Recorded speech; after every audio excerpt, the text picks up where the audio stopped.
Everyone is talking about this beautiful African life philosophy called Ubuntu, but very few people are actually doing anything about it. My name is Michael Tellinger, and I'm the founder of the Ubuntu Liberation Movement that in 2010 became a political party. And I want to share with you why we became a political party and what our objectives are as the Ubuntu Party in the elections of 2014 in South Africa. We didn't go into politics because we wanted to become politicians or bask in the glory of the political life. We ended up in politics by default because we were part of the Ubuntu Liberation Movement, trying to share truth and information with the people of South Africa and the rest of the world about the origins of banking and where money comes from and how it all works. And slowly but surely we realized that some of the statements that we were making were highly inflammatory, sometimes to the point that I was a bit nervous that we might get arrested for the statements that we're making. And it became very obvious that I was going to have to put it onto a platform of not only credibility in the public arena, but also protection for myself and for the people involved in the Ubuntu movement. So we created the Ubuntu Party as a political platform for the beautiful life philosophy of Ubuntu and the information we share with people about specifically banking, money, and how it affects our lives. Now, we're just ordinary people, just like you. Mothers, fathers, housewives, researchers, scientists, authors, doctors, engineers, homeless people, people that believe that there needs to be a different way for humanity, something so far removed from what we've got going for us today that will completely restructure our future. And that's what it's really going to take, because everything we've tried as the human race for the past 6,000 years has failed us. We all know this. We're very clear about it. It's not rocket science to figure out that things just don't work. But what is it that we need to do to take this forward and become successful as living, breathing human beings and relieve ourselves from the strife, this misery, the daily, weekly, monthly misery? We're worrying about how to survive day to day, week to week, month to month, and every year it seems to get worse and worse.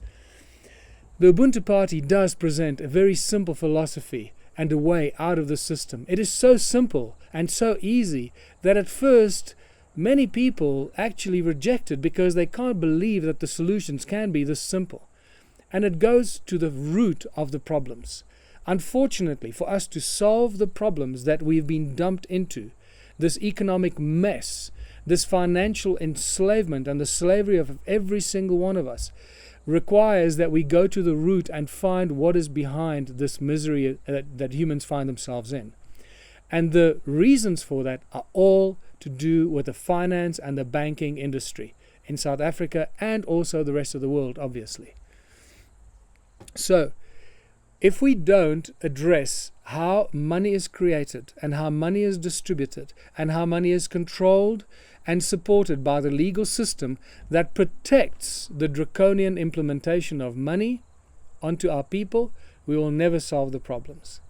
So, very simply, the point of departure for the Ubuntu Party in these elections is to teach people two important things and come up with a solution. The first one is that our central bank is a private corporation, that it allows our private banks to create money out of thin air.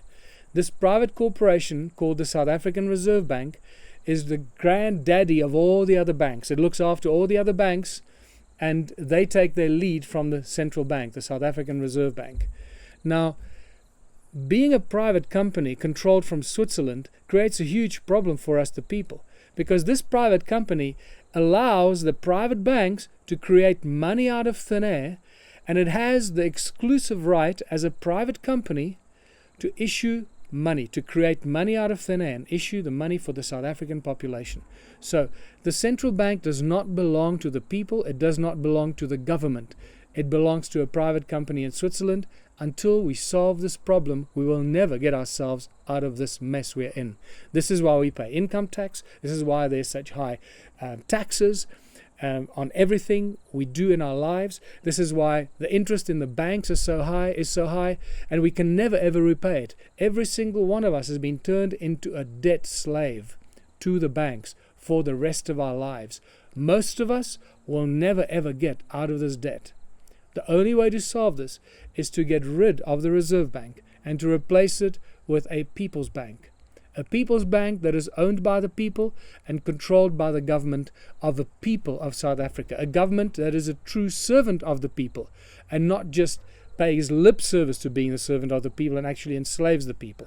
So once we've instituted a people's bank that has got the right to create money for the people, by the people, we can issue this money for everything that we need. Everything in our society, in our towns, villages, cities, for fixing the roads, the hospitals, the education, the recreational centers, the soccer fields, anything you imagine will be provided for, which automatically results in jobs being available for everyone. Nobody will be without a job in an Ubuntu contributionist community where the banks belong to the people. And the banks issues money for the people, by the people, tax-free and interest-free. It really is that simple. If any economist or fancy financial expert tells you otherwise, they're just lying to you and they're trying to pull the wool over your eyes. Do not believe anyone. It is a lie and a con against humanity. What the banks have been doing to the people in this country and everywhere else in the world is nothing more than a crime against our people, crime against humanity. We can save ourselves. We can rescue ourselves from this very simply by saying no thank you to the central bank. We've had enough of your private money. We'll issue our own money. Thank you very much. And therewith begins the salvation and the freeing of the people of South Africa from financial enslavement and economic hardship that has been imposed on us by our central bank. Now, the fact that our government is aware of this and has allowed this to happen without telling the people of the country to whom it is supposed to serve. Remember, the government is supposed to be the servant of the people and serve the people. The fact that our government has not told the people, the fact that we are being served our money by a private company, means that they're deceiving us. Either they're ignorant of it or they've been deceiving us. I believe that they're very well aware of what's going on. You believe that too, I bet. The fact that they've been deceiving us means that they can no longer be trusted, and we need to implement a new structure, a new government structure and a new financial structure. Very quickly we will relieve ourselves of these terrible, terrible financial woes. That is the beginning of how we will start to recreate a new South Africa, a utopian South Africa, where everybody is happy, everybody has a job, everybody can do what their heart desires because money will be made available for every human endeavor imaginable, no matter where you live or where you choose to live, from the smallest of towns to the largest of cities. Money should always be available for everything the people desire and need to do for their communities. This is where I'm going to end the introduction to the Ubuntu Party and what we plan to do in these elections. Because after that has been achieved, we can take this into every sector of the of our society and human endeavor and fix everything pretty much virtually overnight. So vote Ubuntu on the 7th of May for a people's bank, money for the people, by the people, to relieve us from financial slavery virtually overnight. Do not waste your vote. Do not spoil your vote. Put it to good use, people. We need 45,000 votes as the Ubuntu Party to get one seat in Parliament. That one seat will make all the difference, because the Ubuntu Party will never stop until we relieve the people from this financial enslavement, because it affects every single one of us. It doesn't matter how rich or how poor you are, where you live, or whether you're living in a mansion or in a shack next to the road. Every one of us is enslaved.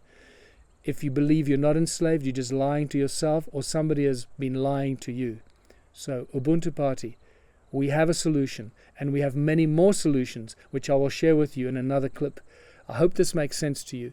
Please do not spoil your vote. Vote Ubuntu. Let's vote for a conscious, intelligent choice for the benefit of all our people, not just yourself, but the benefit of everyone.